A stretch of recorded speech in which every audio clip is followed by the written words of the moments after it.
Já pensou em aprender inglês, espanhol e a língua brasileira de sinais pagando apenas uma mensalidade? Conheça então o aplicativo da Inova Idiomas. Estude apenas 20 minutos por dia e aprenda a língua franca do mundo ou a língua mais falada no continente e, de quebra, aprenda também uma das línguas oficiais do Brasil, a Libras. É simples e rápido, o link tá na descrição, aproveite, pois eu garanto que é mais barato do que você pensa. Recado dado, vamos pro vídeo.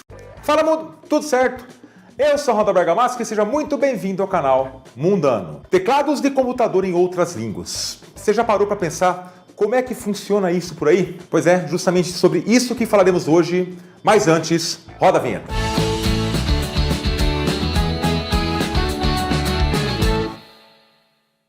Para começar, galera, vamos falar do nosso teclado que a gente usa aqui no Brasil. Eu não sei se é o mesmo que é usado em Portugal, desconfio que deve ter alguma diferença. Nós usamos um padrão conhecido como QWERTY. QWERTY porque ele tem as 6 primeiras letras desse teclado. No teclado QWERTY, as letras estão nas mesmas posições, só que dependendo da língua pode haver acentos, caracteres especiais, em outros não. Há diferenças também, mesmo entre usuários que também o usam.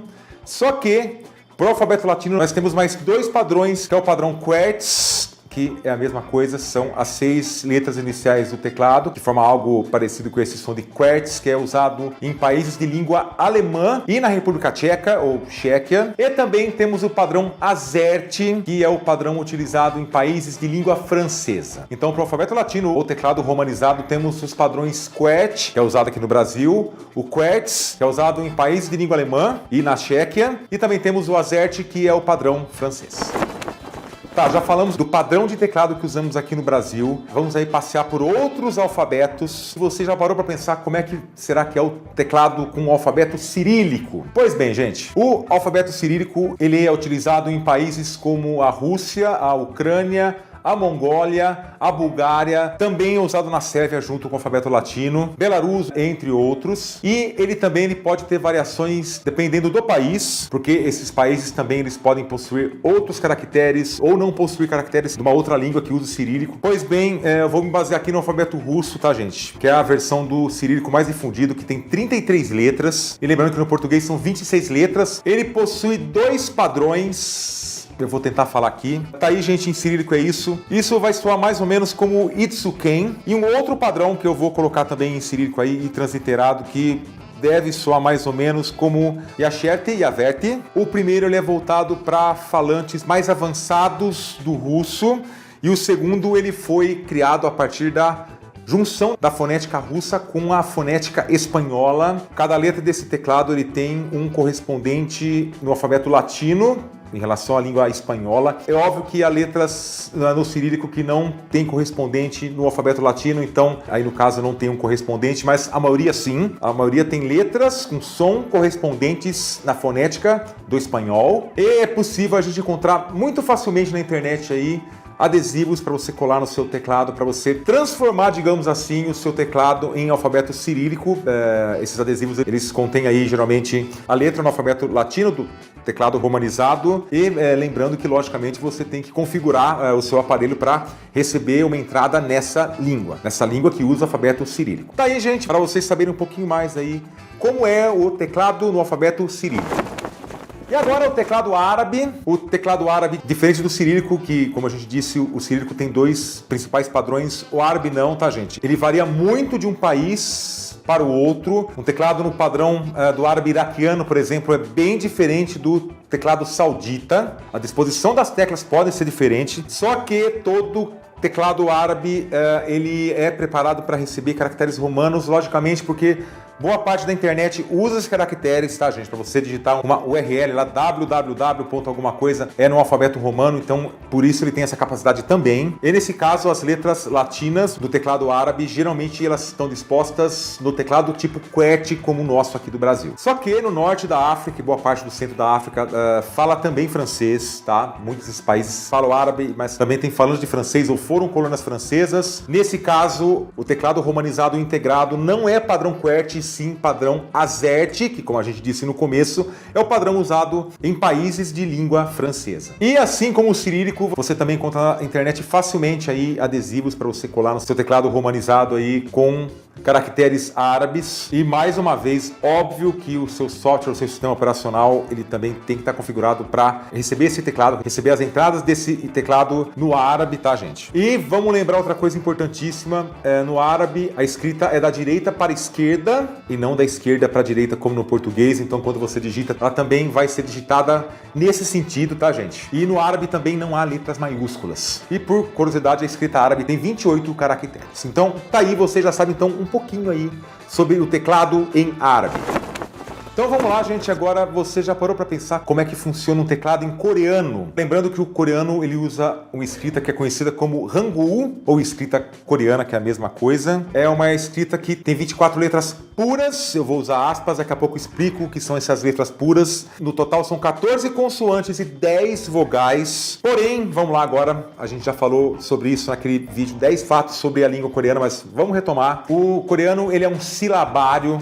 Ele não é um alfabeto. Cada um dos blocos que você vê na escrita desse idioma é composto por sílabas. Ela pode ser composta de 1 a 4 letras. E esses blocos, essas partículas, são conhecidas como jamos. E o teclado coreano é interessante porque ele é bem diferente do teclado latino, uma diferença muito marcante do teclado latino para o teclado coreano, que o teclado coreano, as vogais estão localizadas à direita do teclado e as consoantes estão localizadas à esquerda do teclado. Então você tem esses dois blocos, ou consoantes da esquerda ou vogais da direita. As vogais, gente, inclusive, vou dar uma dica para vocês, uma dica bastante empírica, vamos dizer assim. As vogais coreanas, elas são marcadas porque elas são compostas por traços, por pauzinhos, digamos assim. Sempre quando você vê esses blocos aí com esses pauzinhos, são vogais. Tá, agora você sabendo disso, como é que eu escrevo no teclado coreano?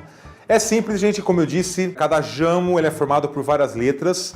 Você digita a letra pura que você deseja adicionar no jamo e quando ele formar a sílaba, ele já aparece o jamo inteiro. Ele já faz isso automaticamente. Eu vou te dar sugestões se realmente é esse o jamo que você quer utilizar. Ele combina automaticamente as letras de cada bloco, de cada jamo. E, obviamente, assim como os teclados anteriores que a gente falou, facilmente você encontra na internet aí também teclados para você transformar o seu teclado romanizado em teclado coreano, só que você já viu mais ou menos aí como funciona escrever num teclado coreano, tá? É isso.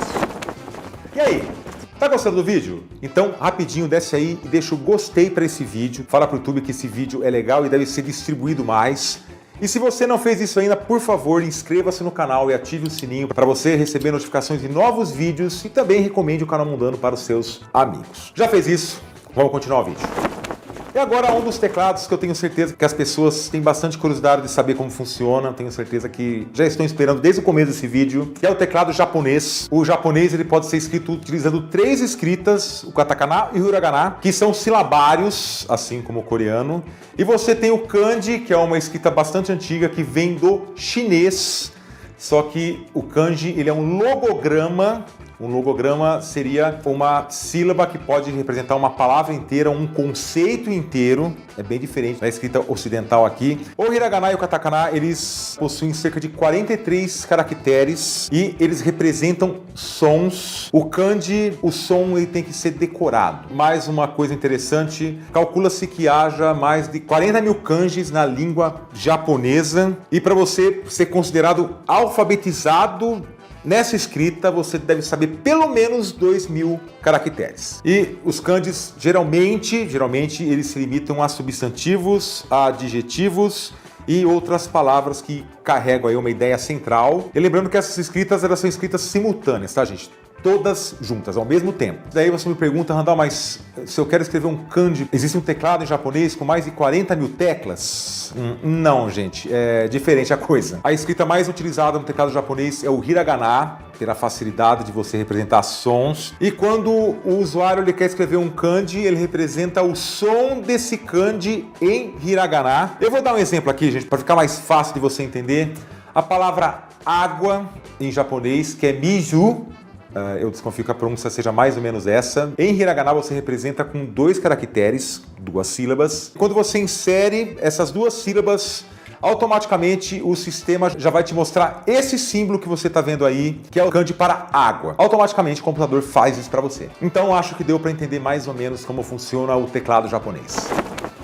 E para a gente fechar, eu tenho certeza que é o teclado que todos estão esperando, e estão esperando um teclado com milhares de teclas, que é o teclado chinês. Na China fala-se muitas línguas, várias línguas.